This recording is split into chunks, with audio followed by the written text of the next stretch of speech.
네, 안녕하세요. 조금 전에 소개를 받았던 성신여자고등학교의 진로 전담교사 김강석입니다. 예, 만나 뵙게 돼서 너무 반갑고요.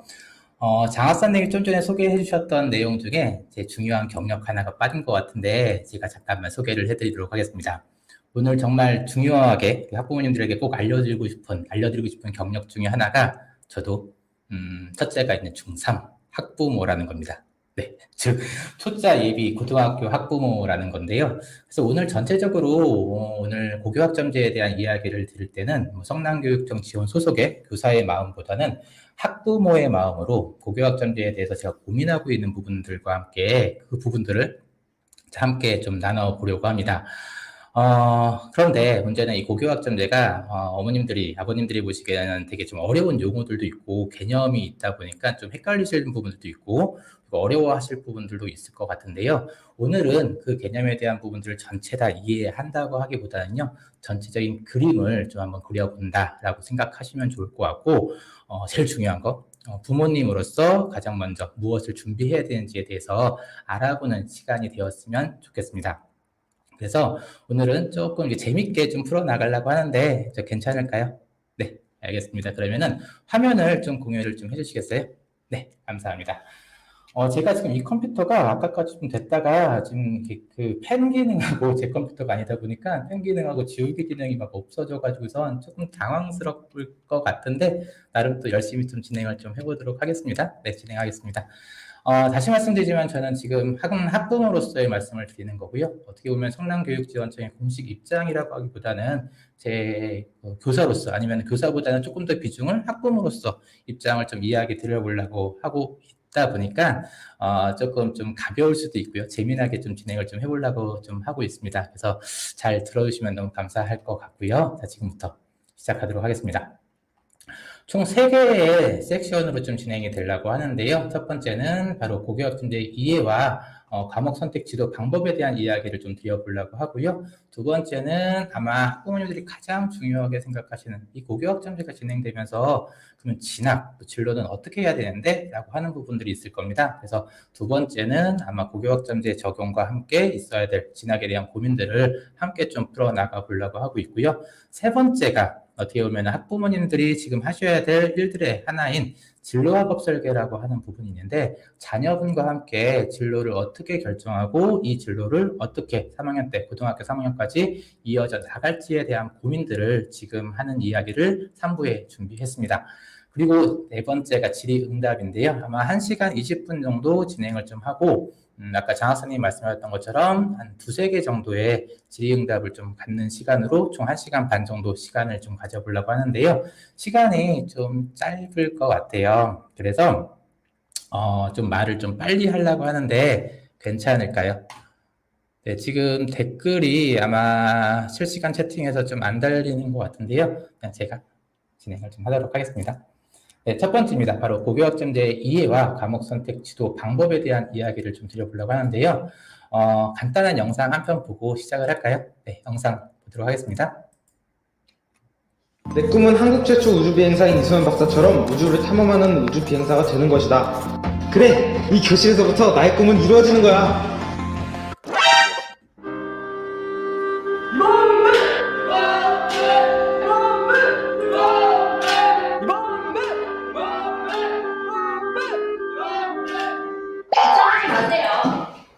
고교학점제에서는 학생들이 자신의 진로에 맞는 과목을 선택하여 정말 학생이 필요로 하는 수업을 들을 수 있게 될 것입니다. 미래를 여는 선택, 고교학점제. 선생님 죄송합니다. 나는 지리 선생님이다. 학생들에게 우리나라의 아름다움을 마음껏 느끼게 해주고 싶어 선생님이 되었다. 배우고자 하는 학생만 있으면 난 더 이상 아무것도 필요하지 않다.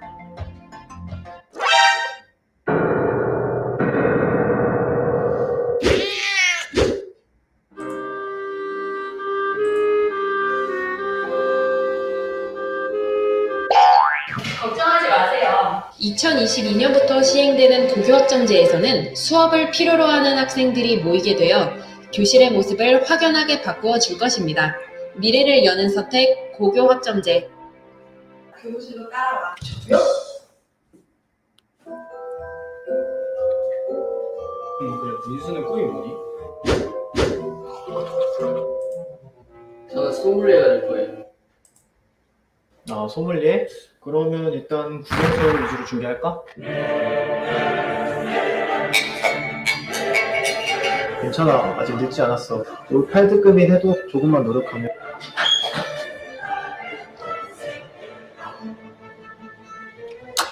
걱정하지 마세요. 고교학점제에서는 다양한 과목 선택권을 보장하고 학생들의 수요를 반영하여 다양한 과목을 개설하기 위해 노력할 것입니다. 미래를 여는 선택 고교학점제. 네, 잘 보셨나요? 어떤 부분이 가장 인상적이셨어요?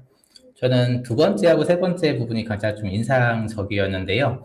약간 좀 과장된 부분들이 없지 않아 있지만 학생들이 자기가 원하지 않은 과목을 듣게 되면서 부담감 있는 부분들도 있고요.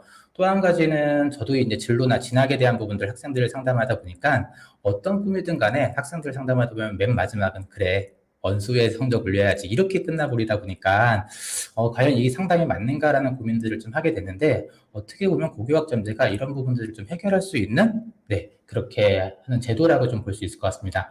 고교학점제의 정의를 좀 보면요. 고교학점제는 학생들의 자신의 진로나 적성, 흥미에 따라서 자신이 원하는 과목을 다양하게 선택, 이수해서 누적학점이 192학점에 도달하면 졸업을 인정받는 제도가 바로 고교학점제입니다. 여기서 두 가지가 가장 중요한 건데요. 바로 학생들이 원하는 과목들을 직접 선택함으로써 누적점이 192학점이면 졸업을 인정받는 제도라는 건데요.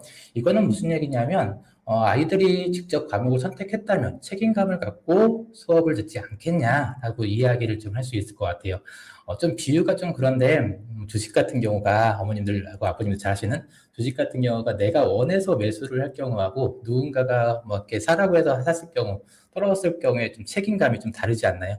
네, 스스로 무엇인가를 노력했을 때 책임감이 좀 늘어나는 것처럼 아이들도 과목을 직접 선택했을 경우에 책임감이 늘어난다는 게 첫 번째 주의할 부분들이고요. 기억해야 될 부분. 그리고 또 한 가지는 누적학점이 192학점인데 그 전까지만 해도 기존 출석이 3분의 2 정도 됐을 때만 졸업을 인정받았습니다. 그런데 이제 출석의 3분의 2뿐만 아니라 학점을 받아야지만 졸업을 인정받는 거죠. 그렇기 때문에 아마 되게 힘들 수도 있을 것 같은데 문제는 이따가도 얘기하겠지만 고등학교 2학년하고 3학년은 이 부분들에 대해서는 그렇게 크게 걱정하지 않으셔도 될 것 같습니다. 누적학점 적용은 누적학점이나 미이수 같은 경우는 아마 중학교 1학년부터 미이수 같은 경우는 졸업이 되기 때문에 중학교 2학년이나 3학년 같은 경우에는 크게 신경 안 쓰셔도 될 것 같고요. 문제는 이러한 고교학점제가 왜 시행이 되고 있는가라고 하는 부분인데 좀 다른 이야기인데요. 제가 요즘에 좀 머리 아파하는 게 작년까지 아이들하고 이제 활동을 하다 보면은 아이들 이제 학생들하고 이제 샌드위치를 좀 먹으러 가는 경우가 있어요. 애들 이제 동아리나 학교 행사 끝나고 난 다음에 샌드위치를 사주려고 하는데 요즘에 모 샌드위치 같은 경우는 와 진짜 고르기가 너무 힘든 거예요. 빵도 골라야 되고 소스도 골라야 되고 야채도 골라야 되고 그러다 보니까 하루는 아이들 앞에서 조금 이렇게 어깨를 좀 높이기 위해서 선생님도 이렇게 할 수 있어 라고 해서 한 2시간 정도 공부해가지고선 자 먹고 싶은 거 먹어 야 소스는 이거고 뭐 이렇게 해 근데 갑자기 이제 제가 생각했던 부분하고 다른 메뉴가 나오는 바람에 애들이 얘기하는 뇌정지 상태가 와서 심지어는 이렇게 주문을 못했던 경우가 있는데요. 이 얘기를 생뚱맞게 이야기 드리는 이유 중에 하나는 이제는 이렇게 선택해야 될 것들이 되게 많아졌다는 거예요.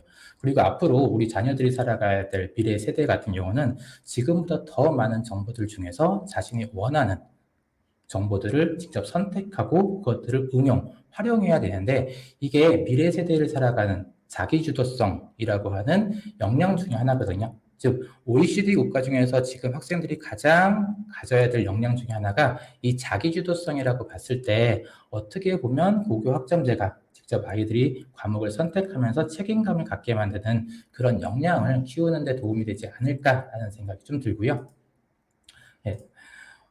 지금 보면은 됐죠? 그렇게 되면은 고교학점제가 어떻게 시행이 되고 있을까라고 하는 부분인데요. 첫 번째는 이 7가지 단계를 통해서 시행이 되고 있어요. 어떻게 보면은 첫 번째 이제 과목 개설을 좀 하고, 근데 이게 이제 아이들한테 과목 선택권을 확장시키면서 다양한 과목을 듣게 만드는 학생 선택권 보장을 좀 할 수 있는 부분이라고 보시면 될 것 같고요. 두 번째는 진로 학업 설계에 대한 부분인데 상담을 통해서 학생들에게 진로가 무엇이고 고등학교 3학년 때까지 어떻게 학습할 것에 대한 상담을 하는 내용입니다.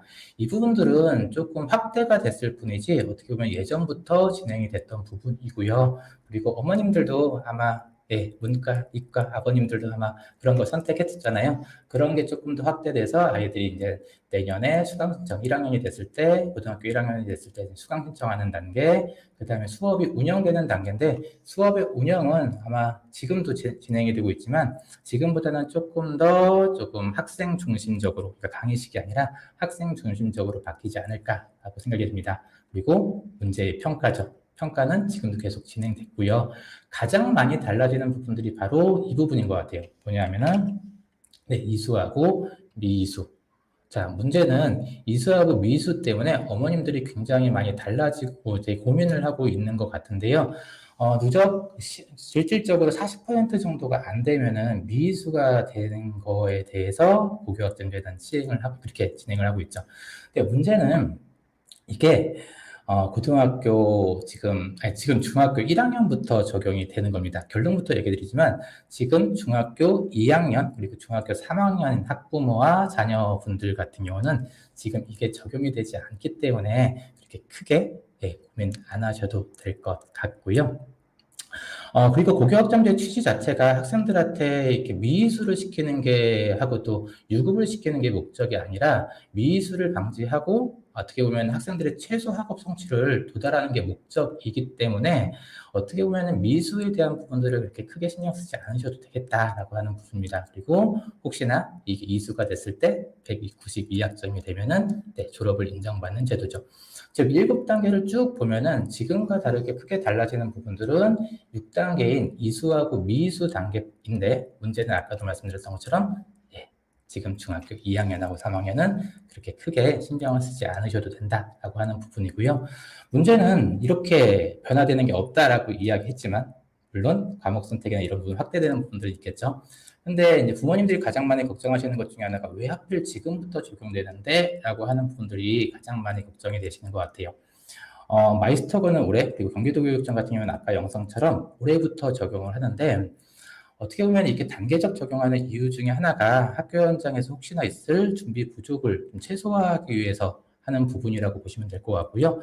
2024년까지, 즉 단계적 적용이라고 해서 중학교 2학년과 중학교 3학년인 경우에는 단계적 적용을 두고 있는데 이 단계적 적용은 아까 좀 전에 얘기해드렸던 것처럼 문제를 최소화하는 단계라고 보시면 될 것 같고요.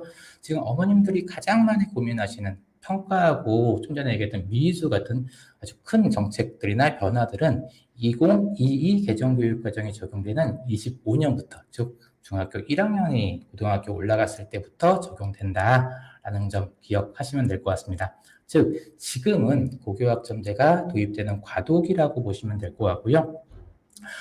또 달라진 점이 긍정적인 부분들을 좀 고민을 해보면은 제가 이제 경기도의 여러 학교를 돌아다니면서 컨설팅을 좀 하고 있거든요. 진학에 대한 부분들.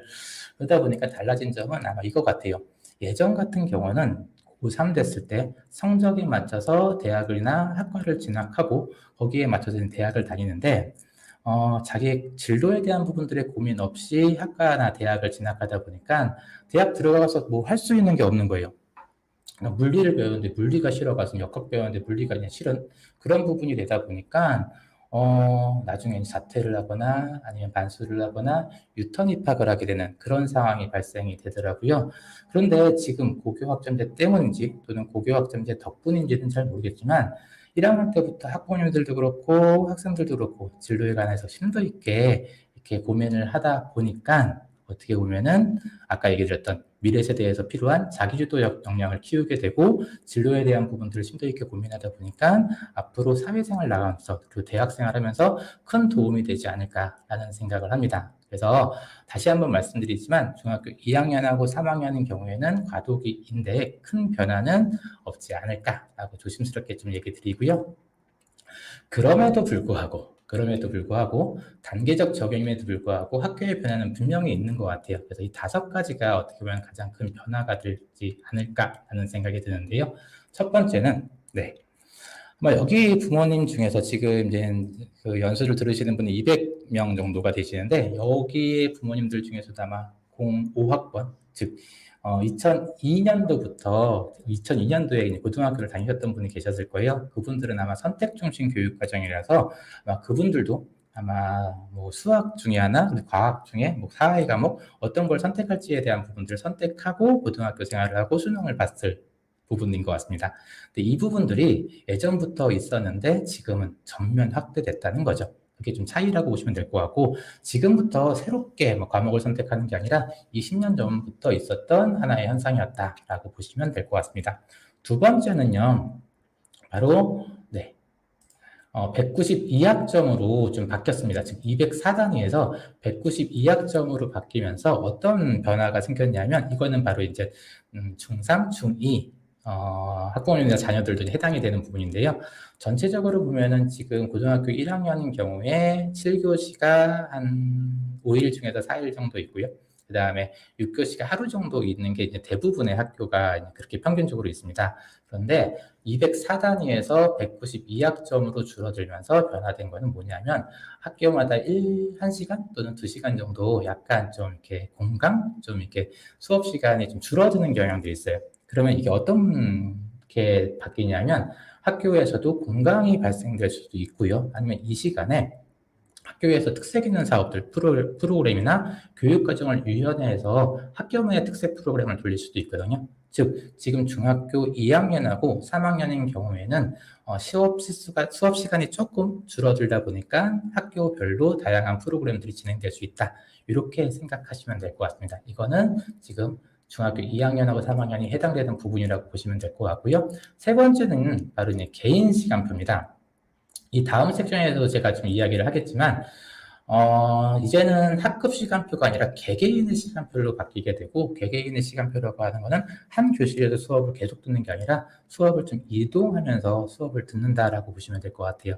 아마 대학교 때 부모님들도 이렇게 강의실을 맞춰서 이렇게 수업을 들어가셨잖아요. 그런 수업들이 계속 진행되고 있다라는 부분이고 이게 내년부터 새롭게 되는 게 아닙니다. 지금 고등학교 1학년, 2학년, 3학년도 개인 시간표로 운영이 되고 있기 때문에 큰 혼란은 없을 거라고 저는 생각이 듭니다.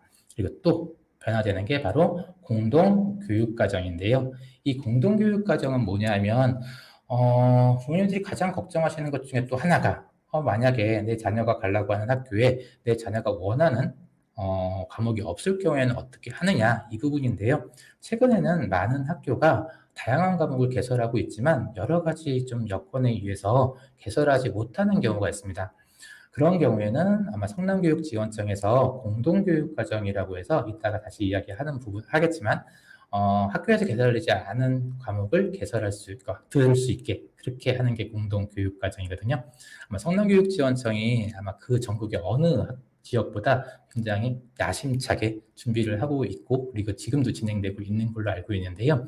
이게 입시에도 굉장히 좀 도움이 돼요. 그래서 이따가 슬라이드 되면은 그때 다시 설명드리도록 하겠습니다. 그래서 중요한 부분들은 기존에는 그 학교에서만 수업을 들었다면 지금은 학교 간의 벽을 허물고 다른 학교 가서 수업을 듣는 공동교육과정이 아마 변화 중에 하나가 아닐까라는 생각이 들고요.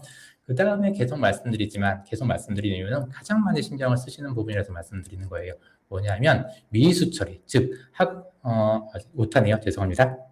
학습 성취율이 40% 미만이 되면 I학점이라고 해서 즉 F학점이라고 하는 좀 뉘앙스가 조금 불편하잖아요. 그래서 I학점이라고 해서 보충학습을 듣게 하는 제도인데 문제는 이게 이게 언제부터냐면은 중학교 1학년 때부터 적용이 됩니다. 즉 2025학년도부터 적용이 되다 보니까 계속 말씀드릴게요. 지금 여기 계신 중학교 2학년, 3학년 학부모님들 같은 경우는 크게 신경을 쓰지 않으셔도 된다라고 보시면 될 것 같습니다. 네, 시간표인데요. 이제 어머님이나 아버님이 알고 계셨던 시간표가 아니죠. 숫자가 섞여 있고, 알파벳이 섞여 있고, 이렇게 월요일 날은 이렇게 진행되고, 화요일 날은 이렇게 진행되는데, 이 시간표에서 내년에 달라질 점은 아마 공강이나 아니면은 교육과정 유연화를 통해서 한두 시간 정도가 줄어들 수 있다라고 아까 말씀드렸고요. BHF65 같은 경우는 B그룹에 속해 있는 선택 과목별로 이동하는 걸 이야기를 해요. 그래서 예전에 알고 있었던 그런 시간표가 아니라 조금 달라지는 시간표대로 움직인다라고 보면 될 것 같고요. 요게 학급 시간표라고 보시면은, 요게 이제 학급 시간표라고 보신다면은, 요거는 아마 개인 시간표라고 보시면 될 것 같습니다. 지금 보면 지금 빨간색으로 표시된 게 있잖아요. 이게 이 학생의 진로랑 좀 관련 있는 걸 동그라미를 쳐놨거든요. 이 학생의 진로가 뭘 것 같으세요? 네. 네, 좋습니다. 심리치료를 좀 원하는 학생이거든요. 그러다 보니까 뭐 심리학도 듣고 생명과학도 듣고 미술감상 및 미평 이런 것도 들어서 어떻게 보면 학생 시간표를 보면 그 학생의 이제 진로까지 보일 수 있게 그런 게 이제 지금의 시간표가 아닐까라는 생각이 듭니다. 이제 뭘 좀 알아보려고 하냐면요. 이제 가장 시기적인 단계 때문에 고교학점제가 시행되면 평가도 바뀌고 언제부터 어떻게 바뀌는지에 대해서 조금 개념의 정리가 좀 필요할 것 같아서 한 표로 좀 설명을 드리려고 좀 하는데요. 지금 이렇게 펜이 좀 안 돼서 조금 좀 설명이 잘 될지 모르겠지만 설명을 좀 해보도록 하겠습니다. 자, 지금 보면요.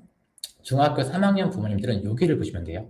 어떻게 보냐면은 지금 세로축이 이렇게 제가 그림 되게 이상하게 그리죠. 네, 어이구야. 그리고 중학교 2학년 같은 경우는 이렇게 세로축을 보시면 될 것 같습니다. 중학교 3학년인 경우가 내년에 1학년이 됐을 때 지금 노란색이거든요. 노란색이 됐을 때 달라지는 부분들은 204단위가 아니라 192학점이 돼서 약간 수업 시간이 줄어든다라고 하는 부분이고요. 위에부터 좀 설명할까요? 네, 단위하고 학점이라고 하는 단어, 용어가 좀 바뀌었는데요. 단어하고 학점이 바로 용어만 좀 달라질 뿐이지 크게 뭐 달라지는 부분은 없어요. 그 단위나 학점이나 뭐 아까 얘기했던 192학점을 좀 이수하기 위해서 단어가 좀 바뀌었다. 이렇게 보시면 될 것 같고요. 수업 시간도 고등학교는 45분이 아니라 50분이잖아요. 50분 수업을 하고 있는데 이 17하고 16이 뭐냐면요. 아마 중학교 2학년하고 3학년 친구들이 내년 1학년, 2학년이 됐을 때까지는, 즉 2025년도까지는 저희가 17주 수업을 해요. 그래서 17주 수업을 한다라고 하는 부분이고요. 16 플러스 1 같은 경우는 16주를 수업하고 한 주 같은 경우는 좀 유연화시켜서 아이들의 진로에 대한 고민들, 그 다음에 또 여러 가지 꿈에 대한 부분들을 활동할 수 있게 학교 특색 프로그램이나 유연화 과정들을 좀 운영하는 시기인데 2025년도, 즉 중학교 1학년 친구가 이제 입학을 하는 1학년이 되는 부분들은 17주를 수업하는 게 아니라 16주를 시행될 것 같습니다. 아마 이 부분들은 다음 주 수요일이죠. 수요일날에 성남구에 있는 장은종 선생님께서 아마 수업을 해주실 것 같고요. 그때 좀 더 자세하게 이야기 나누도록 할게요. 자, 문제는 지금 다시 이쪽으로 돌아와서 중학교 3학년이 고등학교 1학년이 됐을 때 내년이죠. 내년에는 지금 2학년, 그러니까 지금의 고등학교 1학년과 고등학교 2학년이 3학년하고 2학년으로 진급이 되잖아요. 한 학년씩 올라가는데 노란색이 아닌 이 부분들은 지금 단위를 쓰고 있어요. 즉 학점제가 적용이 되는 부분들이 아니라 1학년부터 적용이 되기 때문에 1학년만 적용이 되고 2, 3학년 때는 적용이 되지 않기 때문에 부분적, 즉 단계적 적용이라고 이야기를 하는 부분이고요. 지금 중학교 2학년 친구들이 1학년이 됐을 때는 지금 중3이 2학년이 되잖아요. 근데 지금 고1이 3학년이 됐을 때는 여기는 아직 적용이 안 되기 때문에 이때 또한 단계적 적용입니다. 그래서 유일하게 달라진 점은 아까 말씀드렸던 것처럼 뭐 공강이나 수업과정 유연화가 지금 여기 노란색에 쳐 있는 부분들만 해당이 되고 그 선배들은 해당이 되지 않는다. 이 부분만 좀 크게 달라진 부분이고요. 어머님들이 지금 미수, 이수하고 함께 가장 고민하고 있는 부분들 바로 이 부분들이 아닌가 싶어요. 평가가 어떻게 바뀌느냐. 근데 평가는 어떻게 생각하면 고교 학점제 때문에 바뀌는 게 아니라 2025년부터 시행되는 2022 개정교육과정이 적용되면서 바뀌는 거거든요. 즉 다시 말씀드리면 지금 파란색으로 쳐 있는 부분들이 2022 개정교육과정이 적용되는 부분이고 지금 중학교 2학년하고 3학년인 경우에는 노란색이죠. 노란색으로 표시되어 있는 부분들은 2015 개정교육과정이 적용돼서 평가에는 지금과 똑같이 등급이나 아니면 진로 선택 과목처럼 성취도로 평가되는 그런 상황입니다. 그러다 보니까 이렇게 평가에 대해서 크게 걱정은 안 하셔도 된다라고 계속 얘기 드렸던 부분들은 2022 개정교육과정이 적용되는 2025년도 1학년부터라고 보시면 될 것 같고요. 이때부터 전면 적용이라고 하는 이유는 바로 고교학점제가 전체가 다 학점을 사용하고 있기 때문에 그때부터 전면 적용이 된다라고 보시면 될 것 같습니다. 아까도 말씀드렸지만 이게 단박에 한 번에 이렇게 모든 걸 이해하기는 힘드실 것 같아요. 여기에 대한 부분들은 어떻게 보면은 이제 단위학교에서 계속 내년 6월까지, 6월, 7월까지 계속 설명을 하니까 틈틈이 이제 오늘은 전체적인 흐름에 대한 부분들을 이해하시고 이후에는 조금씩 좀 디테일하게 들어가면 좋지 않을까라고 생각이 들어요. 다음 넘어가도록 하겠습니다. 어떻게 보면 이제 어머님들이 또 궁금해하시는 것 중에 하나가 그럼 과목 선택 기준은 뭔데? 라고 이야기하는데요. 과목 선택 기준은 흔히들 이렇게 저기 좀 많이 얘기하시는 분들이 가슴이 뜨거워지는 과목을 선택해야 된다 이렇게 이야기를 하시더라고요. 근데 솔직히 학생들하고 이제 상담을 하다 보니까 가슴이 뜨거워지는 과목은 없는 것 같고요. 어떻게 보면 머리가 뜨거워지다 보니까 어려움이 좀 있는 것 같아요. 어머님들도 문과, 이과 어디로 갈지 고민할 때 되게 힘들지 않았나요? 근데 지금은 그것보다 더 많은 고민들을 아이들이 해야 되니까 어떻게 보면 과목 선택 기준이 무엇이냐라고 좀 생각을 하시는 고민들이 많으실 텐데 오늘 지금 보면은 한 240명 정도 수업을 좀 이곳에 들어오셨는데 요즘에 이제 고교학점제에 대해서 학부모 연수를 하다 보면 웬만한 진학 강의보다 더 많이 오셔서 관심을 보이시는 경우가 있어요. 근데 제가 조금 걱정되는 것 중에 하나는 지금 이 부모님들이 이 강의를 열심히 들으셔서 학생들의 과목 선택을 대신해주지 않을까라는 조금 걱정이 있거든요. 아까도 얘기 드렸던 것처럼 고교학점제의 목적이 학생 스스로 과목을 선택하고 이에 대해서 책임감을 가지고선 과목을 선택하고 이 책임감을 통해서 학생들이 자기주도성을 키우는 게 목적인데 부모님들이 과연 과목을 선택해주면 도움이 될까 하는 우려가 좀 있습니다. 그래서 오늘 같은 경우는 오늘 부모님들이 이 강의에 대한 부분들 선택 과목에 대한 이야기도 할 텐데 선택 과목에 대한 부분들 이해하셔서 학생들에게 과목의 정보를 좀 수집해주고 좀 도와주는 역할을 좀 하면 어떨까라고 생각이 들고요.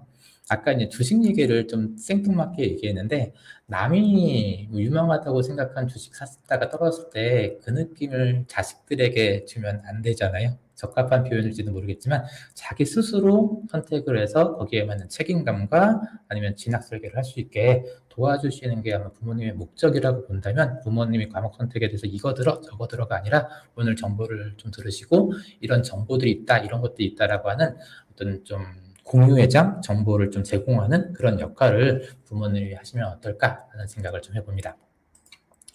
자, 이제 조금 좀 어려워지는 얘기인데 다시 말씀드리지만 이 단어들이 좀 어려워요. 그래서 이 단어들을 계속 얘기 드리지만 한 번에 이해하려고 하지 마시고요.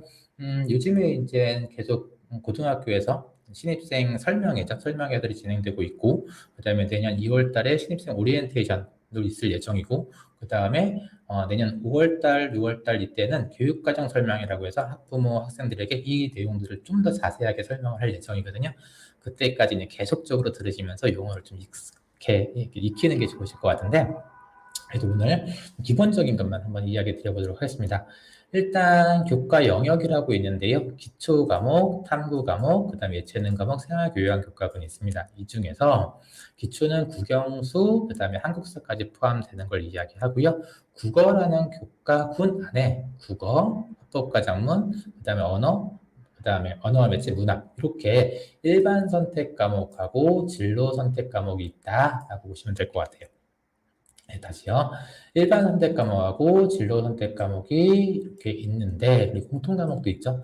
이게 뭐냐면요. 공통 과목은 대부분 이렇게 1학년 때 수업을 듣는 제가 지금 마우스가 너무 못 그리는데요.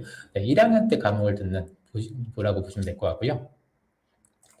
1학년 때 과목을 듣는 거고 일반 선택 과목의 그 진로 선택은 2학년 때부터 하면 1학년 때에도 선택하는 과목이 있긴 하지만 학생들이 직접 선택하는 과목이 바로 일반 선택 과목하고 진로 선택 과목을 이야기합니다. 즉 수학에는 아까 수학뿐만 아니라 수원, 수투, 위적, 확률과 통계가 있는데 그리고 진로 선택과는 실용수학, 기하, 경제수학 이런 게 있는데 이것들을 이제 학생들이 편집표를 보고 선택을 하는 거죠. 그래서 이런 과목이 있다라는 것들 좀 기억하셨으면 좋겠는데, 하나만 다음 페이지에 있는 것 좀 미리 이야기 드리면, 일반 선택 과목하고 진로 선택 과목에서 부모님이 가장 기억하셔야 될 첫 번째는, 이 일반 선택 과목은 바로 9등급으로 표시가 되는 걸 이야기합니다. 네, 성적 산출이 9등급으로 되는 부분들 이야기하고요. 진로 선택 과목 같은 경우는 9등급으로 표시되지 않고 3단계 A, B, C 단계로 평가가 되기 때문에 학생들에게는 조금 부담이 없는 과목으로 인식이 되는데, 최근에는 진로 선택 과목을 대입해서 좀 반영하는 대학들이 늘고 있어요. 그래서 등급에 대한 부담은 없지만 좀 세특에 대한 부분들은 신경을 써야 되는 그런 상황이라고 보시면 될 것 같고요. 이 내용을 슬라이드로 좀 다시 보면은, 좀 전에 이야기 드렸던 공통 과목도 9등급이 반영이 돼요. 공통 과목도 9등급이 반영되고, 그리고 공통 과목 중에서 유일하게 과학 탐구 실험이라고 하는 부분들은 등급이 산출되지 않고 3단계로 평가가 됩니다. 그리고 아까 얘기했던 일반 선택 과목은 9등급으로 표시가 되고요. 그 다음에 교양 과목이나 체육 예술 과목 같은 경우는 9등급이 아니라 3단계 평가가 됩니다. 진로 선택 과목은 3단계로만 평가되고 있다, 즉 등급으로 표시되지 않는다라고 하는 건데, 성취도 3단계라고 하는 거는 80점 이상은 A, 그 다음에 B 같은 경우는 60점 이상부터 80점까지, C 같은 경우는 60점 미만을 C라고 표시하고 있고요. 최근에는 모든 학교가 아이들한테 A를 주는 거를 좀 방지라고 하긴 그렇고요. 좀 경계를 하기 위해서 A에 맞은 학생의 수, 그 다음에 B를 맞은 학생의 수까지 같이 생기부에 표시가 된다라고 보시면 될 것 같습니다. 그리고 전문교과 1, 2가 있는데요. 전문교과 1 같은 경우는 특수목적 고등학교에서 배우는 과목이라고 좀 생각하시면 될 것 같은데, 요즘에 일반고에서도 이런 과목을 좀 이수하려고 많이 가져오고 있어요. 일반고 같은 경우에는 전문교과 같은 경우가 등급이 산출되지 않는다, 즉 진로 선택과 같은 개념으로 보고 있다라고 보시면 될 것 같습니다. 다음 페이지 넘어가도록 하겠습니다. 이 페이지는요, 아까 이제 편집표 선택 과목에 대한 부분들 봤을 때 그거는 중학교 2학년하고 중학교 3학년에 해당되는 부분이고, 이거는 중학교 1학년에 해당되는 부분이에요. 그래서 지금 2022 개정교육과정에 대해서 굉장히 공청회가 이루어지고 있고 확정이 되기 위해서 지금 되고 있는데, 이 부분들은 아마 중학교 1학년부터 적용이 된다라고 보시면 될 것 같고, 다음 주 수요일 날 이 부분에 대해서 좀 약간 설명이 되지 않을까라는 생각이 듭니다. 그래서 특별하게 지금 중학교 2학년, 3학년 부모님들은 개정교육과정 바뀌는데, 개정교육과정 바뀌었을 때는 이렇게 좀 세분화되는구나, 이 정도만 이해를 하시면 좋을 것 같아요. 자, 그렇다면 이제 가장 중요한 부분 중에 하나가, 내 자녀가 원하는 학교의 교육과정을 알기 위해서는 어떻게 해야 되는데 라고 하는 궁금증이 있으실 텐데요. 어디로 들어가냐면 학교 알림이로 들어가시면 될 것 같아요. 학교 알림이라고 하는 곳에서 원하는 학교를 클릭하시고 원하는 학교를 입력하시고, 그 다음에 교육과 활동 안에 교육과정을 보시면은 교육과정 편집표를 확인할 수 있는데, 문제는 아직 그 내년도 교육과정이 여기 학교 알림에는 올라와 있지 않아요.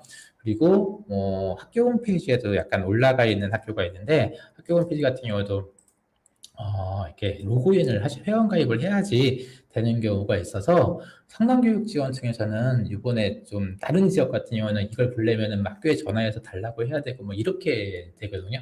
근데 성남교육지원청 같은 경우는 이번에 이제 학부모님들 편의를 좀 위해서 모든 학교, 성남 관내에 있는 모든 학교의 교육과정 편제표, 그리고 또 하나가 또 의미 있는 게 그 학교에 있는 특색활동까지, 그래서 학교 선택할 때 이 학교는 뭘 하고 있구나 라고 하는 부분들을 소개하는 영상을 좀 만들어서 이렇게 업로드를 해놨습니다. 어디 있냐면요, 성남교육지원청의 교육행정에, 이게 지금 편집을 해서 그렇지 좀 이렇게 쭉 내려오거든요. 그래서 밑에 부분에 보면은 고교학점제라고 하는 탭이 있는데, 고교학점제 안에 이렇게 학교가 있고, 학교 안에서 원하는 학교를 클릭하면 영상이 한 5분 이내 영상이 있는데, 이 안에 교육과정 편제표도 확인할 수 있고요. 그 다음에 학교 특색활동도 확인할 수 있습니다. 그래서 여기서 확인해서 보시면 좋을 것 같고요.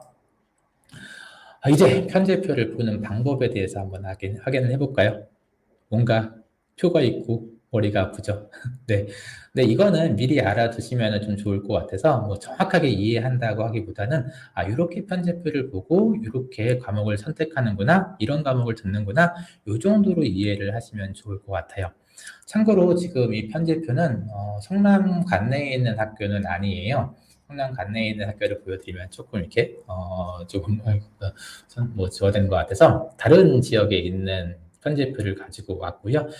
뭐 이렇게 양식은 조금씩 다른데 비슷할 거니까 크게 뭐 성남 관내에 있는 교육과정 편집표를 보는 데는 어려움이 없을 거라고 생각이 듭니다. 좀 전에 봤던 이제 조금 익숙해지셨죠? 기초 과목, 탐구 과목, 예체능 과목, 생활교양 교과 과목 이렇게 있고 교과군이 이렇게 있고요. 자, 보셔야 될 게 바로 이것도 이제 세로거든요. 세로로 녹색으로 표시되어 있는 부분들이 1학년 때 배우는 과목이에요. 네, 1학년 때 배우는 과목인데 하나만 볼까요? 국어 같은 경우는 1학년 1학기 때 사라고 하는 시간은 뭐냐면요. 4시간이에요. 일주일에 4시간 1학년 1학기 때 배우고 2학기 때도 이 4시간을 수업을 듣는다라고 보시면 돼요. 즉, 국어는 선택하는 게 아니라 필수적으로 1학년 때 4시간, 1학기 때 4시간, 1학년 2학기 때 4시간을 듣는다라고 보시면 될 것 같고요. 그 밑에 있는 문학 같은 경우는 문학은 2학년 쭉 연결되어 있다 보면 2학년이죠. 2학년 1학기 때 수업을 4시간을 듣고 2학기 때는 없네요. 네, 즉 1학기 때 수업이 끝나요. 1학기 때 수업이 끝나고 2학기 때는 그 밑에 있는 독서가 문학이 아니라 2학기 때 4시간을 수업을 듣는 겁니다. 이해되셨나요? 네. 다시요.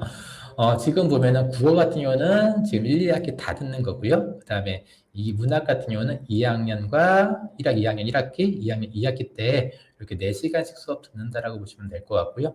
그럼 수학도 똑같죠. 수학 같은 경우는 1학년 때 4시간, 4시간씩 듣는데 수학 1 같은 경우는 2학년 1학기 때 4시간, 그 다음에 수학 2 같은 경우는 2학기 때 4시간을 듣습니다. 이렇게 택이라고 쓰여 있지 않은 부분들은 학교에서 필수로 어떻게 보면은 아까 공통교육과정 안에 있는 부분들도 이렇게 필수로 듣는 거긴 하지만 학교에서 이것만큼 좀 필요하겠다. 수능을 보는 과목인데 필수로 해야 되지 않을까? 라고 하는 부분들 때문에 지정해 놓은 과목이 있어요. 문학하고 독서 같은 경우는 수능 필수 과목이거든요. 그러다 보니까 이걸 선택하면 안 되니까 지금 이것처럼 이렇게 공통으로 필수로 듣게 했고요. 중요하게 보셔야 될 게 바로 이겁니다. 택이라고 쓰여 있는 거. 여기는 또 택인데 지금 이거는 3학년이라서 지금 안 나오는 거예요. 3학년 같은 경우는 파란색으로 표현되는데 2학년으로만 먼저 볼게요. 2학년 같은 경우는 택 1인데 이 택 1을 좀 유심히 살펴보셔야 돼요. 왜냐하면 확률과 통계와 실용수학 이 두 과목 중에서 몇 개를 선택할까요? 네, 바로 하나를 선택하는데 일주일에 1시간씩, 즉 2학년 1학기 때 2시간이죠. 2학년 1학기 때 2시간, 2학년 2학기 때 2시간이죠. 즉 확률과 통계를 선택한 친구는 2학년 1학기 때 2시간을 듣고 2학년 2학기 때 2시간을 듣는데 실용수학을 선택한 친구들은 2학년 1학기 때 2시간, 확률과 통계를 듣는 게 아니라 2학년 2학기 때 2시간을 듣게 되는 겁니다. 자, 밑에 한번 볼까요? 밑에 보면은 택 3이라고 되어 있는데요. 택 3이라고 되어 있는데 제가 이게 지우개가 안 돼서 이걸 지워야 되는데 그냥 갈게요. 죄송합니다. 택 3인데 택 3개, 즉 요 과목 중에서 지금 생활과 윤리, 사회문화, 한국지리, 세계사, 경제, 물리학원, 물리화학원, 생명과학원, 지구과학원과 같은 이 여러 과목 중에서 3과목을 선택해서 2학년 1학기 때 3시간, 그 다음에 2학년 2학기 때 3시간이에요. 요 칸이 3개인 이유는 3과목을 선택하기 때문에 3시간 이렇게 수업을 듣는다고 보시면 될 것 같거든요. 자, 그래서 요 세 개를 선택한다라고 보시면 될 것 같고요. 이렇게 보면은 2학년 때 선택하는 과목은 지금 빨간색으로 하나, 그다음 3개 하나라서 총 5개를 선택하는 거고 3학년 때는 하나, 둘, 3개, 여기 7개라서 총 10개를 선택하게 되는 거죠. 그래서 지금 보시면 필수 과목은 무엇이고 그다음에 선택 과목, 선택하는 게 무엇인지를 보시는데 문제는 저 같은 경우는 이게 아까 조금 이해가 되실런지는 모르겠지만 일반 선택 과목 같고 진로 선택 과목이 있잖아요. 저 같은 경우는 형광펜으로 이렇게 표시를 하는데 진로 선택 과목을 이렇게 표시를 좀 하면 좋을 것 같아요. 뭐냐 하면은 3학년 때 심화학과 고전읽기, 문해창작, 그다음 인문 이거는 좀 진로 선택 과목이라보다는 좀 밖에서 가져온 건데 이거 같은 경우는 진로 선택 과목이에요. 그리고 미적분 같은 경우는 일반 선택 과목이고 기하 같은 경우는 진로 선택 과목. 그리고 쭉 보면은 이제 영어 독해야 작문 같은 경우도 이제 일반 선택 과목인데, 아까 일반 선택 과목하고 진로 선택 과목을 좀 형광펜으로 칠하라고 하는 이유는 저는 이제 제게 편해서 말씀드리는데, 성적이 반영되는 거하고 성적이 반영되지 않는 거를 좀 구별해서 선택하는데 좀 참고를 하면 좋지 않을까라는 생각에, 편제표를 보시면 저 같은 경우는 처음에 이제 일반 선택 과목은 그냥 냅두고, 그다음에 진로 선택 과목 형광펜으로 쭉쭉 하던가 색깔을 좀 달리해서 선택할 때 조금 유불리를 좀 확인하는 그런 성격인데, 부모님들도 그렇게 편제표를 보시면 어떨까라는 게 듭니다. 다시 말씀드리지만 이게 한 번에 이거 모든 것들을 이해하면 정말로 대단하시는 거고요. 계속 이야기를 들으시면서 좀 더 이제 확장시키고 조금 더 이해하시면 좋지 않을까라는 생각에 편제표 보는 방법은 여기까지 설명을 드리도록 하겠습니다. 선택할 때 또 주의할 점 또 뭐냐면은 바로 대입 공통 과목이에요. 대입 공통 과목이 뭐냐면요. 지금 수능 보면은 어머님 같은 경우는, 아버님 같은 경우도 그냥 거의 대부분 딱 정해져 있었잖아요. 정해져 있고 수학, 가형과 나형만 좀 나눠져 있었고 과탐, 사탐 중에서 무엇을 선택하는 이거였는데, 이제는 이제 통합형으로 이루어져서 인문하고 자연이라고 하는 경계가 좀 없어요. 대신에 공통 과목, 즉 국어는 독서하고 문학이 공통 과목이고요. 화법과 작문, 언어와 매체 중에서 하나를 선택합니다. 즉 공통 과목에서는 뭐 4분의 3 정도, 75점 내외로 성적이 산출이 되고요. 선택 과목은 25점 내외로 이렇게 점수가 나가는데, 독서와 문학 안에서 4분의 3, 그리고 화작이나 화법과 작문이나 언어와 매체 중에서 하나를 선택해서 4분의 1의 성적을 받을 수 있는 거죠. 수학도 수1하고 수2 같은 경우는 공통 과목이고요. 확률 같은 게 일단 미적분, 기하 중에서 수능 볼 때 하나를 선택해서 25점 내외의 점수를 받는다라고 보시면 될 것 같습니다. 그리고 탐구 과목도 과학하고 사회 중에서 2과목을 선택해서 수능을 치르게 되죠. 이 얘기를 드리는 이유 중에 하나는 독서하고 문학, 그 다음에 수학하고 수원하고 수투 같은 경우는 공통 과목이기 때문에 대부분 학교에서 뭐 선택을 두지는 않을 거예요. 근데 이건 공통 과목이다 하는 거 꼭 기억해 두셨으면 좋지 않을까 하는 생각에, 공통 과목이 있고 선택 과목이 수능에 있다 하는 거 꼭 기억하셨으면 좋겠고요. 또 기억하셔야 될 게 뭐냐면요. 자연계에 해당되는 부분들인데요. 고대 같은 경우를 포함해서 62개 학교, 그러니까 작년보다 한 학교가 더 늘어나서 작년에는 61개 학교였는데 지금은 62개 학교가 과학과 관련된 이제 자연계열이나 공학계열 같은 경우는 사탐을 선택하지 말고 과탐을 좀 선택했으면 좋겠어. 만약에 사탐을 선택해서 우리 학교에 시험 보면은 안 뽑을 거야. 이렇게 좀 하고 있어요. 그래서 수능 선택 과목을 지정한 학교들이 있거든요. 그래서 과탐 과목 지정한 학교가 서울 시내 주요 대학교는 거의 대부분 과탐 과목을 지정하고 있습니다. 그거 꼭 기억해서 점수를 잘 받으려고 사탐을 선택하지 마시고 과탐을 꼭 선택해야 된다라고 하는 부분들 기억하셨으면 좋겠고요. 그 다음에 똑같이 자연 계열에 58개 대학, 작년보다는 3개 대학이 늘어났거든요. 작년에 55개 대학인데 올해는 이제 지금 고3 같은 경우는 58개 대학인데 미적이나 기하 중에 하나를 꼭 선택했으면 좋겠다라고 되어 있습니다. 그래서 과목을 선택할 때 주의할 게, 공통 과목도 생각해야 되지만 내가 서울 시내 주요 대학 가려면 과학 선택해야겠네, 그다음 미적하고 기하 중에 하나 선택해야겠네, 이 부분들은 꼭 기억하시고 과목을 선택하시면 좋지 않을까 하는 생각이 들어요. 자, 그래서 앞으로의 미래 대입 같은 경우는 본인이 희망하는 학과하고 학교의 선택 과목이 무엇인지를 꼭 한번 확인해야 된다라는 거 기억하시고요. 서울 시내 주요 대학 같은 경우는 아까 말씀드렸던 것처럼 과학 과목 그리고 미적분과 기하를 꼭 선택하게 하니까 이 부분들을 생각하시면서 과목을 선택했으면 좋겠다라는 부분입니다. 그럼 지금까지 이야기한 부분 중에서 가장 부모님들이 좀 이렇게 그러면 미적분이 뭐고 그 문학 뭐 합법과 작문은 뭐야, 이런 부분에 대해서 좀 고민이 많으실 것 같아요. 그래서 지금 QR코드가 하나 있는데요. 이 QR코드를 보면은 고교 학점제 홈페이지 안에 그 다음에 그 자료실이라고 하는 부분이 있어요. 그리고 자료실 안에 안내 자료라고 하는 탭이 있는데 거기 보면은 각 시도교육 중에서 만드는 뭐 미적분은 뭐고 학과 작문은 뭐고 어떤 걸 배우고 이건 평가가 어떻게 되고 이런 거 여기처럼요. 무엇을 배우고 내용 체계는 뭐고 그 다음에 석차 등급 미적분은 석차 등급 나와 기하는 진로 선택 과목이 있더니 석차 등급 없어 이런 게 좀 표시가 되고 있고요. 관련 직업이나 관련 내용들이 좀 들어있는 게 있어요. 그래서 천천히 시간을 가지고 고교학점제 홈페이지의 안내 자료를 보시던가 성남교육지원청에 아까 고교학점제 탭 있었잖아요. 거기 보면은 고교학점제 자료실이라고 하는 탭이 있는데 거기에서도 시도교육청에서 나온 다양한 자료들이 있습니다. 그래서 과목에 대한 부분들의 안내도 있고요. 이 과목은 뭐고 어떻게 평가되어지고 어떤 과목에서 어떤 내용 체계를 갖고 있어 이렇게 설명하는 데도 있고요.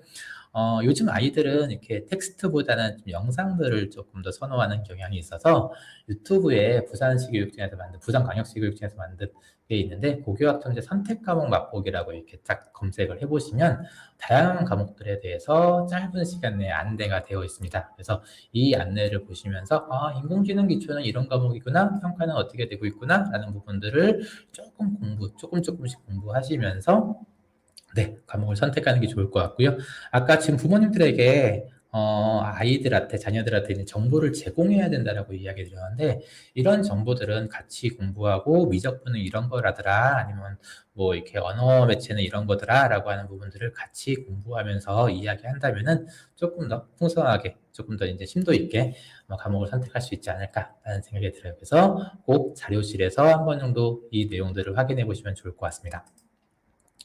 네, 지금 1부 끝나는데요. 제가 이제 30분 동안 남았네요. 30분 동안 남아서 지금부터는 가장 고민이 되는 이제 진학에 대한 부분들 빨리 설명드릴게요. 진로랑 진학에 대한 부분인데, 대학 입시에 대한 부분입니다. 이제부터 좀 머리가 아프시죠? 네, 대학 입시는 4+2라는 시스템을 가지고 있는데요. 지금 여기 이렇게 있는 부분들이 수시라고 하는 부분이고 지금 나머지 여기가 정시에 해당되는 부분입니다. 이거 말고도 실기 실적이라고 있는데요. 실기라고 하는데 실기까지 포함해서 4개가 수시에 있고요. 그 다음 정시 플러스 실기까지 해서 2개가 정시에 있더라고요. 4+2 시스템입니다. 문제는 어머님들이 너무 잘 하시기는데 예전에 교과는 무조건 내신으로 줄 세워서 가는 거야. 종합은 생기부 보는 거야. 논술은 논술 보는 거야.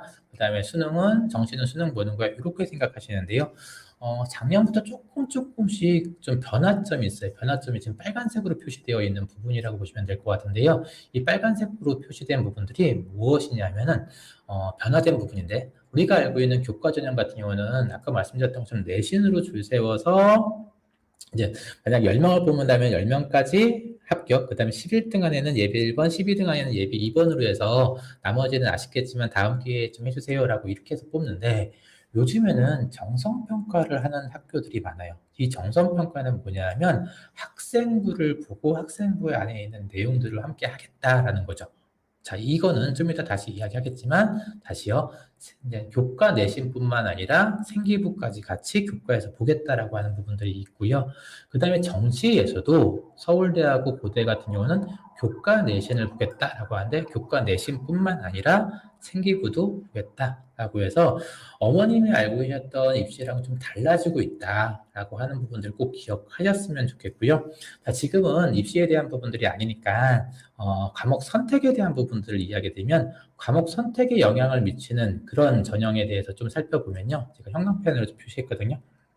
바로 학생부 종합전형에서 교과 역량에 대한 부분들도 포함이 되겠죠. 즉 교과 안에서 생기부 어떤 과목을 선택했고 생기부에 어떤 내용이 있는지가 그걸 통해서 이제 그 대입을 치르는 거니까 예, 과목이 어떤 과목 선택했는지 생기부가 무엇인지를 보기 때문에 과목 선택에 영향을 미치기도 하고요.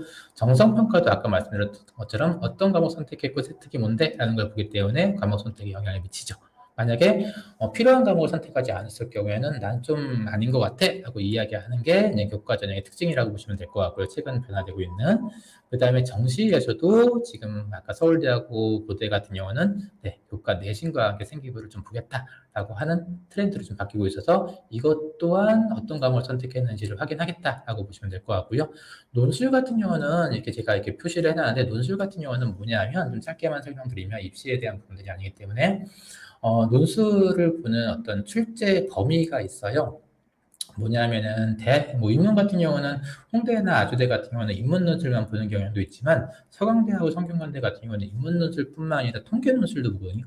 그러면은 인문 같은 경우에 확률과 통계 좀 필요하지 않을까요? 더군다나 연세대하고 외대 같은 경우는 영어제 시문도 있어요. 그러면은 영어에 대한 부분들을 좀 많이 들어놓으면은 논술 보기 편하겠죠.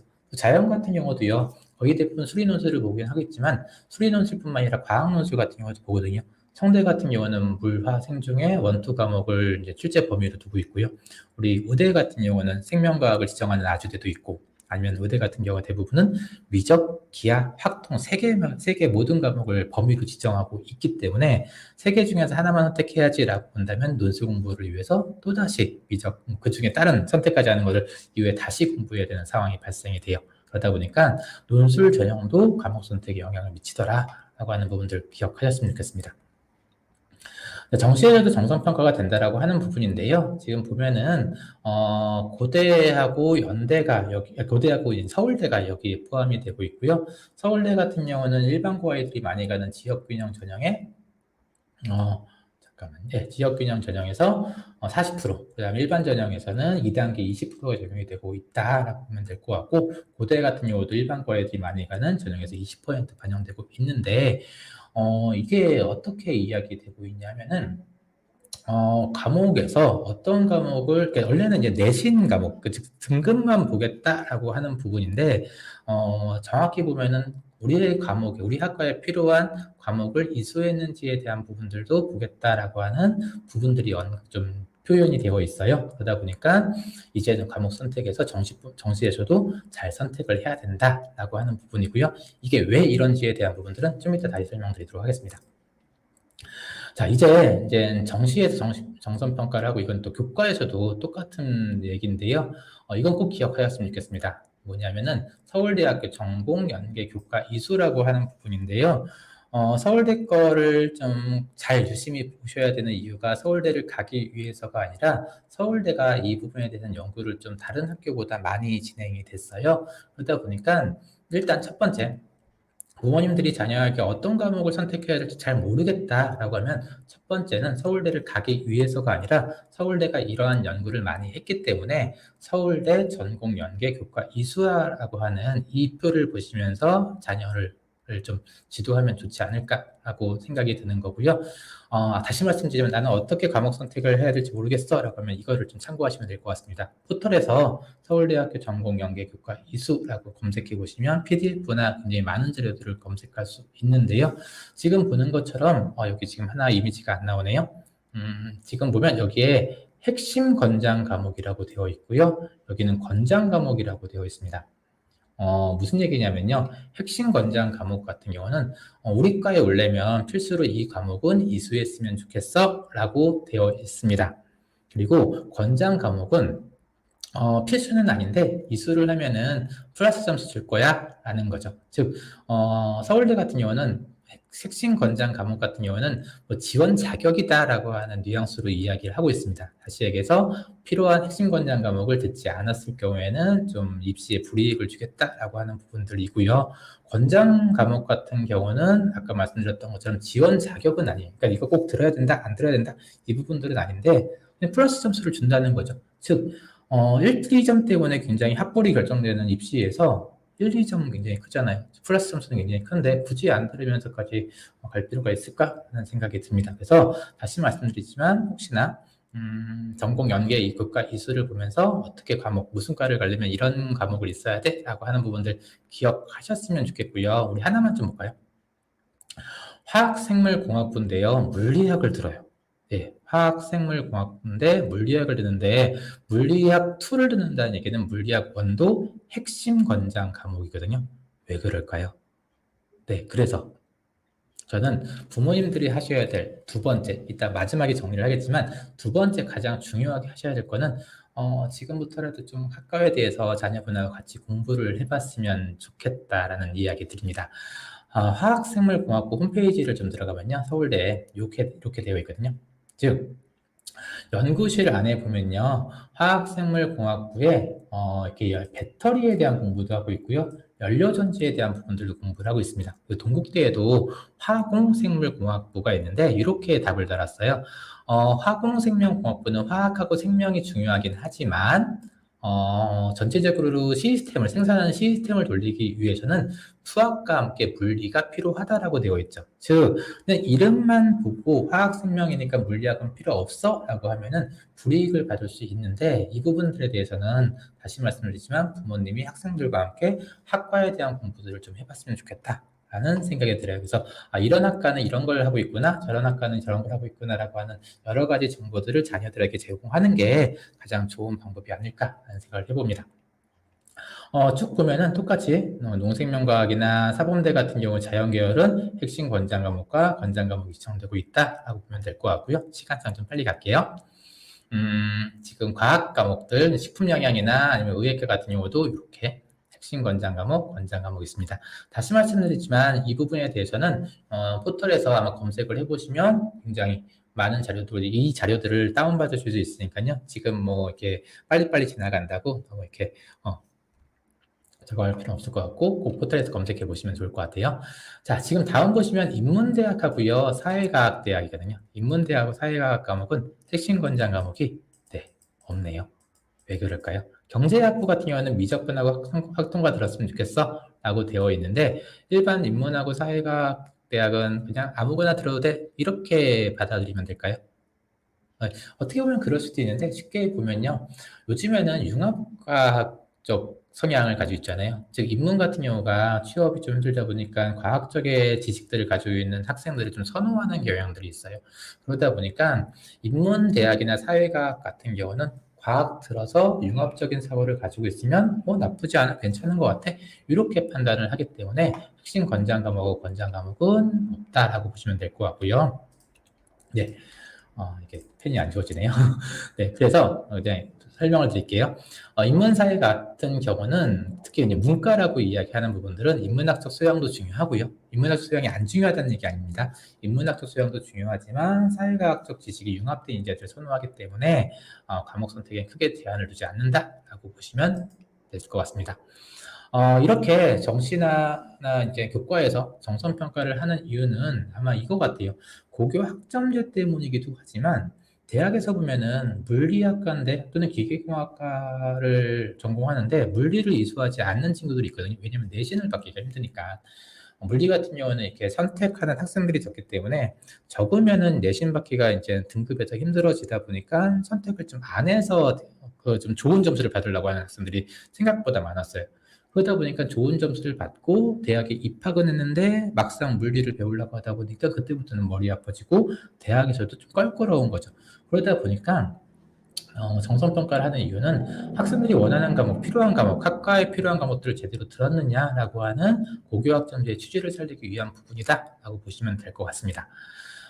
이제 교과에서도 좀 더 주심히 보면요. 교과에서는 학교생활 충실도라고 이야기해서 경희대는 30%, 동국대는 30%, 성균관대는 20%라고 하는 평가를 교과 내신뿐만 아니라 학교생활 충실도를 이제 입시에 도입이 되겠다라고 하는 건데, 이 또한 아까 말씀드렸던 것처럼 우리 학과에 들어올 건데 우리 학과에 필요한 과목 제대로 들었어? 이것들을 확인하고 싶은 거죠. 내신으로만 뽑으면 내신을 잘 받기 위한 과목을 선택하기 때문에 필요한 과목을 안 들을 수도 있잖아요. 근데 그런 것들을 걸러내기 위해서는 학교생활 충실도라고 하는 평가 지표 아래 과목 제대로 들었는지 또는 그 과목에서 어떠한 활동을 세특이 기록됐는지 생활기록부에 기록됐는지를 확인하려고 한다라고 하는 취지로 보시면 좋을 것 같습니다. 이게 이제 하나의 예시인데요. 경찰행정학부의 위촉사정관이 말씀을 하신 거예요. 우리 학교는 3년 동안 수업 이수연, 그러니까 무슨 어떤 과목을 들었는지를 확인하면서 이 학생의 전공 관심도하고 전공 적합성을 평가하겠다라는 거고, 본인의 관심도에 맞는 과목을 잘 선택했는지를 확인하겠다라고 이야기를 하죠. 예를 들어서 외국어, 즉 외사경찰인 경우에 인터폴과 같은 외사경찰인 경우에는 외국어를 잘해야 되잖아요. 그러니까 외국어 수업 들었는지를 확인하고, 그 다음에 요즘 많이 아이들이 좀 꿈꾸고 있는 프로파일러 같은 경우는 확률 같은 게 필요하지 않을까요? 일단 수학 특사가 필요하지 않을까요? 그래서 수학 과목을 제대로 이수했는지를 살펴보면서 평가하겠다라고 해서요. 주도적 설계를 좀 보려고 합니다. 즉 계속 말씀드리지만 부모님이 설계해 주시는 과목이 아니라 학생이 자신의 전공에 맞는 과목들을 제대로 선택했는지를 봐서 평가하겠다라고 하는 내용들이 요 내용을 보면 알 수 있을 것 같고요. 중요한 게 학교에서 원하는 과목이 개설되지 않았을 경우, 아까 설명했는데 혹시 기억하시나요? 네, 공동교육과정을 통해서 이수했는지에 대한 부분들도 확인하겠다라고 하는 부분들이 나와 있습니다. 이거는 좀 이따 다시 설명드릴게요. 네, 또 하나인데요. 또 하나는 유생명공학과인데 만약에 개설되어 있지 않은 과목에 대해서는 어떻게 평가할 것이냐라고 하는 좀 질문들이 많아서 이 부분에 대해서는 이렇게 설명했습니다. 예를 들어서 물리 과목이 선택되지 않았을 경우에는, 즉 물리가 워낙 인원이 적다 보니까 학교에서 개설하지 않았을 경우에는 동아리나 독서 활동을 통해서 다른 창체 시간이나 아니면 다른 활동을 통해서 생기부에서 이와 관련된 노력이 있으면은 전공적 합성에 대해서 긍정적으로 평가하겠다라고 하는 부분인데, 즉 과목이 선택되지 않았을 경우에는 네, 이와 관련된 지적인 호기심을 생기부를 통해서 확장시켜 나갔으면 좋겠다라고 하는 부분이죠. 자, 이게 어떻게 보면은 저는 개인적으로 풀어나갈 수 있는 방법들이 네, 공동교육과정이라고 저는 봐요. 아까도 말씀드렸지만 성남교육지원청 같은 경우에는 이 부분들을 진짜 다른 지역들보다 잘 완성을 좀 만들어 놨거든요. 좀 야심차게. 그래서 전체 성남 지역의 학교를 6개 권역으로 묶어서요. 우리 학교에서 수업이 아니라고 할지라도 만약에 뭐 심리, 상담 심리에 대한 부분들이 이제 수업이 들었다 그러면 이 학교에 가서 수업을 듣는 부분이죠. 근데 이게 왜 도움이 되냐면 시공간적으로 다른 학교에 가서 학생들이 공부하기도 바빠 죽겠는데 다른 지역에 가서 수업을 듣는다라고 이야기하면은 얘가 시간적이나 그런 부분들이 힘들었는데도 불구하고 수업을 듣고 있구나라고 하는 생각 때문에 되게 긍정적으로 평가하고 좋게 평가를 받고 있는 것 같아요. 그래서 진학하고자 하는 고등학교에 과목이 없다라고 할지라도요, 공동교육과정 꼭 확인하시고 공동교육과정에서 수업을 듣는다면은 좀 더 좋은 평가를 받지 않을까라는 생각이 들고요. 이 부분에 대해서는 성남교육지원청 홈페이지 고교학점제 보면 맨 밑에 공동교육과정이라고 하는 탭이 또 있어요. 거기에 들어가면은 어떤 과목이 개설되어 있는지 확인해 볼 수 있고, 내년에도 어떤 과목이 개설됐는지를 아마 이렇게 리플렛이나 아니면 뭐 이렇게 웹자보나 아니면은 뭐 인터넷을 통해서 홈페이지를 통해서 확인할 수 있습니다. 그래서 내년 거 꼭 확인하셔서 만약 개설되지 않는 거나 조금 더 전공적 합성을 보이겠다라고 한다면은 이걸 통해서 확인하시면 좋을 것 같아요. 다음 페이지입니다. 이거는 시도교육청 다른 지역에 있는 건데요. 혹시나 참고하시라고 살짝 언급한 부분이고요. 네, 이제 성적에 대한 부분 볼까요? 이거를 종합전형에 대한 부분들 이야기하려고 하는 부분들은 이건데요. 지금 보면은 지금 성적이 이렇게 등급이 이렇게 나와요. 제가 좀 나쁜 교사인지는 모르겠지만 이 학생 성적 되게 좋거든요. 근데 문제는 이게 조금 아쉽더라고요. 뭐냐면은 물리가 5등급이고 화학이 4등급이에요. 예전 같았으면 이렇게 되면은 정말 힘들구나 라고 생각할 텐데, 이제는 평가가 어떻게 바뀌냐면, 종합전형에서 평가가 어떻게 바뀌냐면 단순 등급만 보는 게 아니라 뭐까지 보냐면은 네, 수강자 수도 보고요. 원점수, 과목 평균, 표준 편차까지 봅니다. 지금 물리 1 같은 경우는 5등급이긴 하지만 수강자 수가 몇 명이냐면 20명이거든요. 20명은 25명부터 1등급이 나오기 때문에 내신 받기 힘들어요. 그런데도 불구하고 이 학생은 물리 1을 들으면서 자기 전공에 대한 공부를 했다라고 생각한다면 도전 정신이 있구나 라는 것들을 확인할 수 있고, 과목 평균 65.8점보다 76점, 즉 평균보다 높으면 나쁘지 않네? 그럼 우리 세특 한번 볼까? 라고 평가를 하는 거죠. 세특이 좋으면 과목 5등급이긴 하지만 좋은 평가할 거야 라는 부분이고요. 화학 원단 같은 경우도 4등급이긴 하지만 42명뿐이 안 되기 때문에 내신 받기 힘들었을 텐데 그런데 평균보다 괜찮네 라고 한다면 세특 보면서 생기부 보면서 다시 한번 평가하자 라고 하는 부분들이 있습니다. 그래서 인원이 적다라고 할지라도 이게 피해가기보다는 전면적으로 도전하는 그런 모습들이 요즘에는 교과 전형, 그다음 정시 전형 또는 종합 전형에서도 좋게 평가받고 있다. 특히 서울 시내 주요 대학 같은 경우는 좋게 평가받고 있다. 이렇게 해석하시면 좋을 것 같고요. 이거는 지금 이제 학생부 종합전형의 평가가 어떻게 바뀌는지를 좀 확인하는 부분인데요. 전공적 합성이라고 하는 부분들이 진로 역량으로 인성이 발전 가능성에 대한 인상과 발전 가능성이 공동체 역량으로 바뀌고 있는 부분인데, 지금 대입에 대한 부분이 아니니까 지금 설명드리려고 하는 부분들은 이 부분입니다. 바로 진로 역량과 관련돼서 어떻게 평가되어지냐면요. 전공과 관련된 과목을 선택, 이수 제대로 했느냐라는 것들을 확인해요.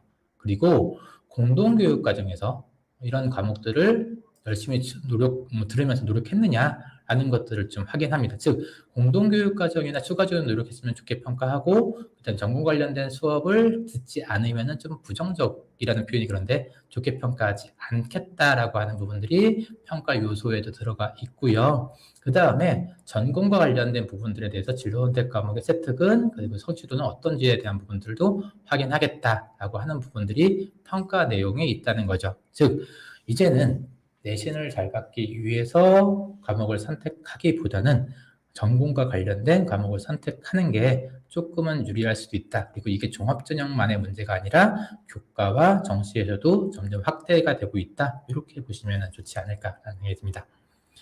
자, 넘어가겠습니다. 그래서 이제 앞으로의 대입 같은 경우는 이렇게 보시면 될 것 같아요. 학생의 진로 호기심에 맞게 부모님이 하셔야 될 것들은 이제 학생들이 탐구하고 공부할 수 있도록 저는 이렇게 입덕이라는 덕후라는 단어를 좀 개인적으로 좋아하거든요. 그래서 입덕이라는 단어를 학생들에게 호기심을 갖도록 좀 만들어줘야 되지 않을까라는 생각이 들고요.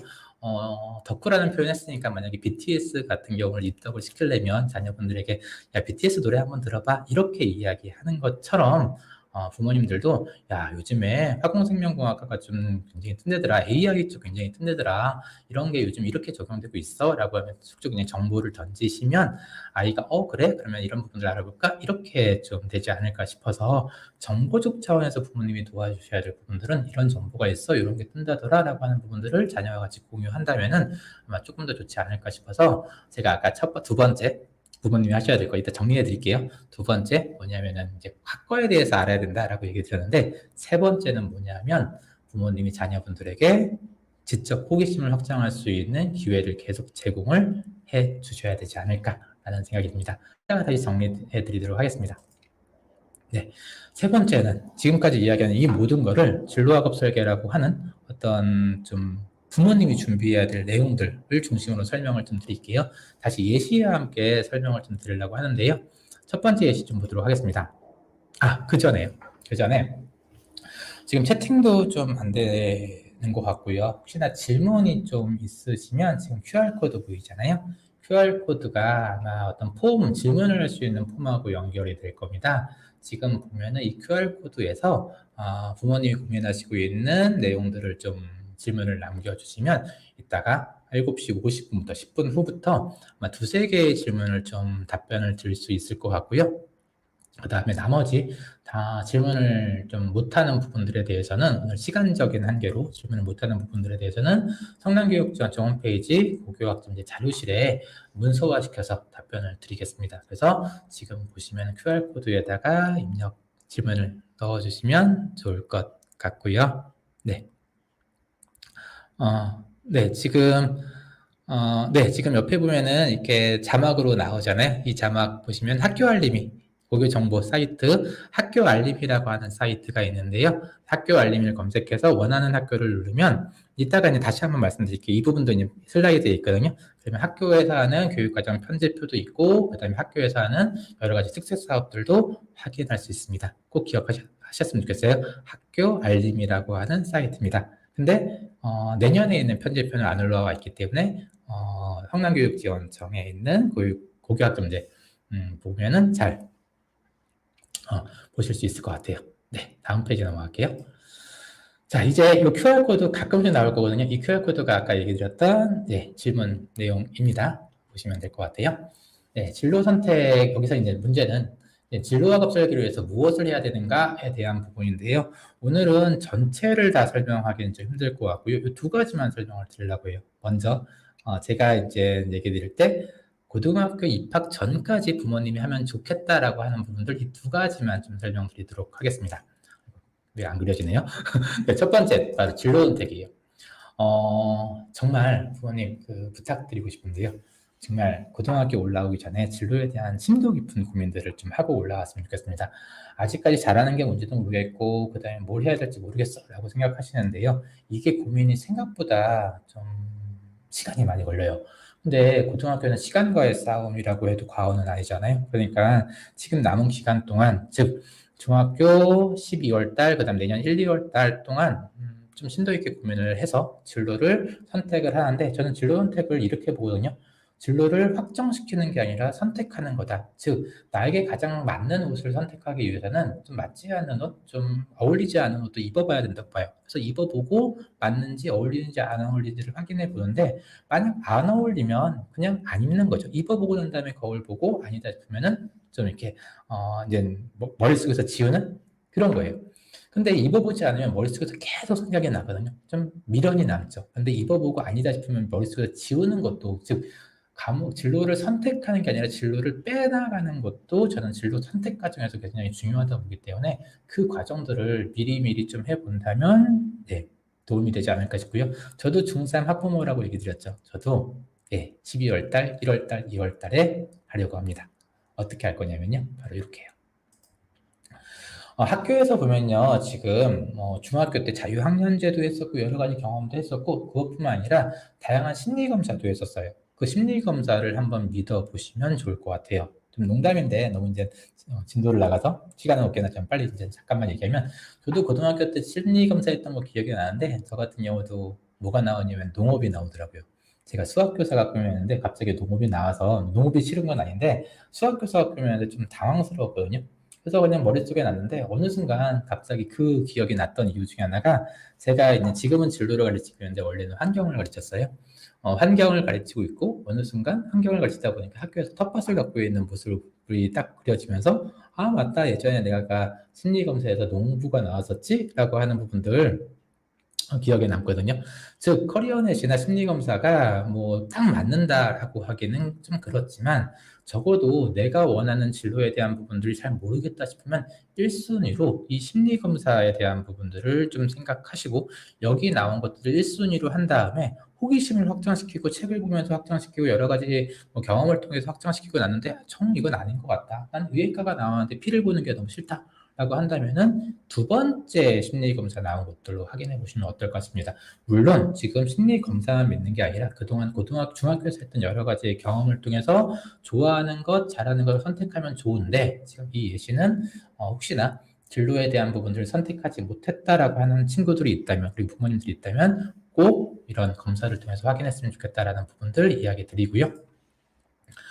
하나 좀 상황을 볼게요. 지금 보면요. 지금 형광펜이 안 돼서 문화재학과에 합격한 친구입니다. 이 친구는 나만의 생기부에 대한 부분들을 고민해 봐서 뭘 했냐면요. 고고학, 미술사, 그 다음에 인문학에 대한 부분들 공부했다. 그리고 문화재학과니까 동아시아, 세계사, 한문 같은 것들을 했다라고 해서 이렇게 고민하고 있습니다. 근데 이거 보시면 아까 제가 시도교육청에서 만든 과목에 대한 부분들에 대한 자료들도 있지만 무슨 과를 가려면 어떤 과목을 선택해야 돼 라고 하는 자료도 있거든요.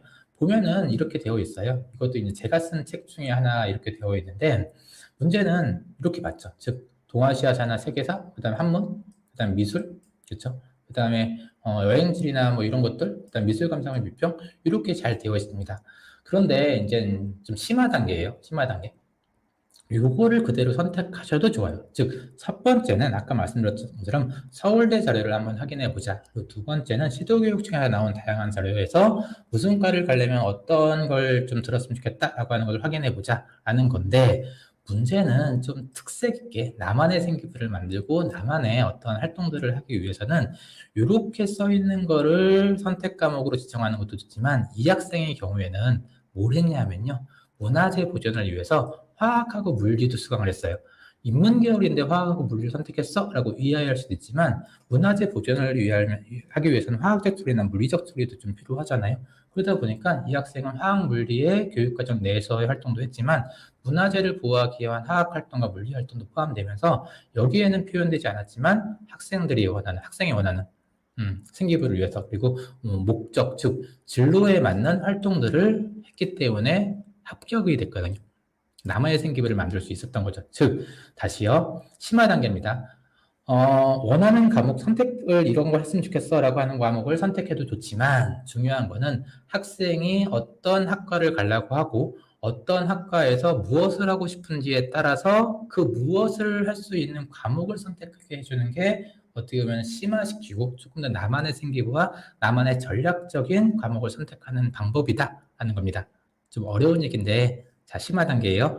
진로를 선택하고 진로에 맞는 부분들까지 선택 과목을 하는 것은 그냥 네, 좋습니다. 굉장히 좋아요.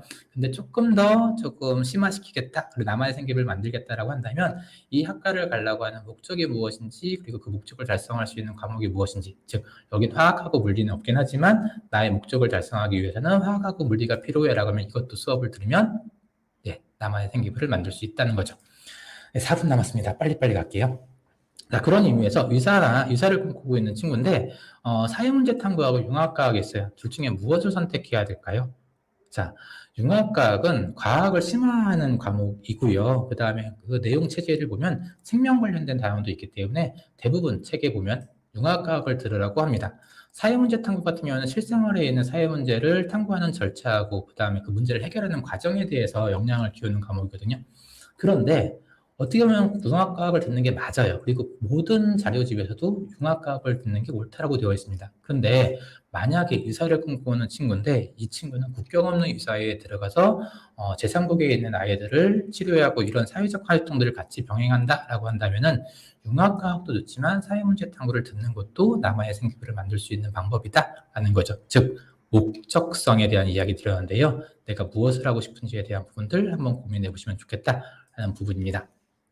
자, 그래서 무엇을 하고 싶은지에 대한 부분들을 자녀하고 논의하기 위해서는 부모님이 하셔야 될 것들은 그냥 옆에서 호기심을 자극할 수 있는 여러 가지 질문들, 발문들을 좀 해주셨으면 좋겠어요. 정보를 제공해 주는 것뿐만 아니라 심리치료가 되게 좋다고 하는데 심리치료는 왜 어떤 메커니즘에 의해서 청소년들에게 심리적 안정을 주지? 라고 하는 좀 지식을 확장할 수 있고 좀 창의적으로 생각할 수 있는 질문들을 부모님들이 던져준다면은 이런 것도 할 수 있구나 저런 것도 할 수 있구나라고 하는 부분들을 생각할 수 있지 않을까라는 게 들어요. 그래서 좀 질문을 좀 많이 해주셨으면 좋겠다라는 부분이고요.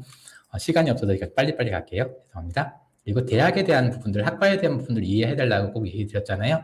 그게 어디서 할 수 있냐면은 대학 어디 가라고 하는 홈페이지 보시면 좀 잘 나와 있어요. 대학과 학과에 대한 부분들 정보 있으니까 여기서 꼭 확인해 보시고요. 이게 좀 중요한 페이지라서 빨리 설명드리겠습니다. 직업에 대한 부분들, 진로에 대한 부분을 얘기를 할 때 좀 부탁드리고 싶은 건 부모님이 희망하는 직업들이 이런 거예요. 이런 부분인데, 최근에 유행하고 있는 글래스도어라고 하는 미국의 구인구직 사이트, 대표적인 구인구직 사이트에 보면은 이런 직업들이 굉장히 뜨고 있다는 부분이죠. 즉, 일치하지 않는다는 부분입니다. 그리고 작년도하고 재작년도에 서울 주요 대학의 신설학과를 보면은 이런 과들도 좀 글로벌 경영이나 이런 부분들도 들어있긴 하고 문화재학과, 그다음 역사학부, 서울대 역사학부도 신설학과이긴 하지만 대부분이 세계 유망 직업하고 결을 같이 하죠. 이 얘기를 드리는 이유는 아까도 말씀드렸지만 학과에 대한 공부뿐만 아니라 최근 트렌디한 직업이 무엇인지에 대해서 부모님이 좀 죄송하지만 공부를 좀 해야 되지 않을까. 그리고 트렌디한 부분들이 4차 산업혁명뿐만 아니라 아이들이 살아갈 미래 세대의 필요 직업이라고 한다면 거기에 맞는 학과와 직업에 대한 정보를 줘야 되지 않을까라는 생각에 어머님이 원하는 진로가 아니라 어떤 학과가 아니라 조금 트렌드를 같이 고민하면 좋겠다라는 취지에서 페이지를 좀 준비했고요. 그런 의미에서 50분이네요. 제가 좀 빨리 끝내도록 하겠습니다. 한 3, 4분 정도 더 쓸게요. 죄송합니다. 지금 보면은 대학교 학생부 종합전형 가이드북이라고 있거든요. 학생부 종합전형 가이드 보면 가이드북을 보면 가이드북 안에 이건 동국대 건데요. 동국대를 가라는 게 아니라 잘 돼 있어서 말씀드려요. 이렇게 보면은 지금 과에 대한 설명들이 너무 잘 돼 있어요. 요즘 과는 이런 거 있다. 생명과학에서는 이런 것들 배운다. 식품생명학에서는 이렇게 배운다. 라고 하는 부분 잘 나와 있으니까 학생부 종합전형 가이드북 보시면 좋을 것 같고요.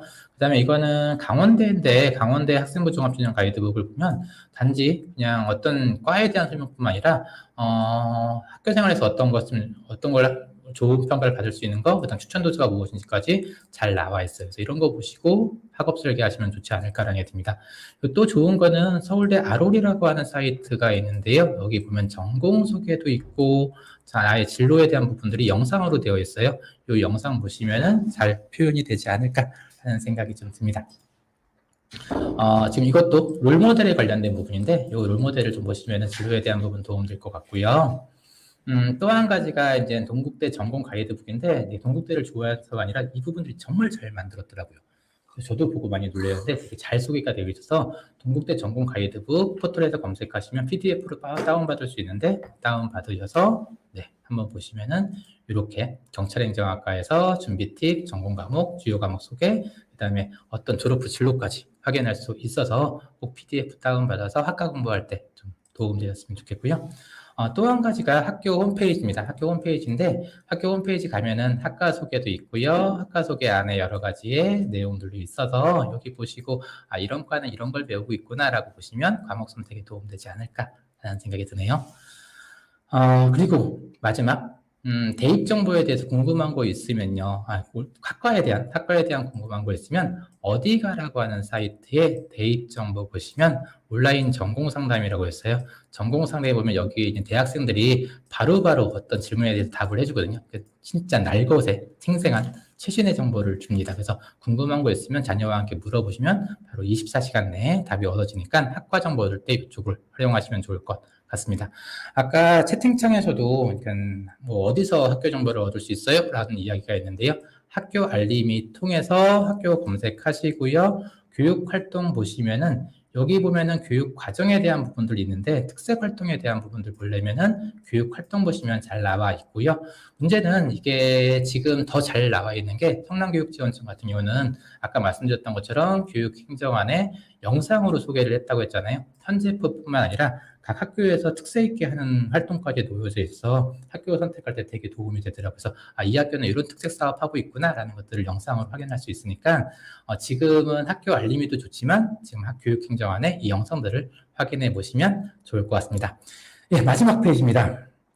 제가 얘기해드리고 싶은 3가지 정리하겠습니다. 첫 번째, 부모님이 하셔야 될 거는 진로 선택 꼭 해주세요. 고민 꼭 하셔서 검사를 하시든 좋아하는 거 잘하는 걸 같이 논의를 하시든 꼭 진로를 선택해 봐야 된다. 그리고 거기에 맞는 과목을 알아봐야 하기 때문에 꼭 많은 대화를 통해 진로를 선택해야 된다. 1번이고요.